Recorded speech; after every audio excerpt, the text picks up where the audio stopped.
हे भगवान कौन आज भी। हेलो सांग मैंने स्वागत कर मोर नुआ ब्लॉग को। तो आज मोर देह नहीं भल से मु आज ड्यूटी नहीं जीवार। तो चाउल बुरा काली नथिला तो आज आने जी किंतु दुकान आसिक देखला बेलू दुकान ही बंद। रोज आते हैं इस उम्मीद पे आज जीतेंगे, कल जीतेंगे, परसों जीतेंगे, रोज हारते हैं। तो से सीधा पलि आसली रूम को। बहुत जोर भोक लगे तो प्रथम खाईदे तापर जे कथा। आज खाइबी आलू चटनी सांग को पूरी।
तो फाइनाली रेडी हो सारी मोर आलू चटनी।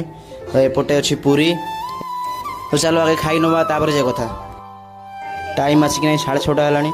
तो ये पुणी जा दुकान को। तो आज भी ना 5 किलो चाउल नहीं पलाऊँ। तो यह थिला आज दिन कथा। तो ब्लॉग को एंड कर। जय जगन्नाथ।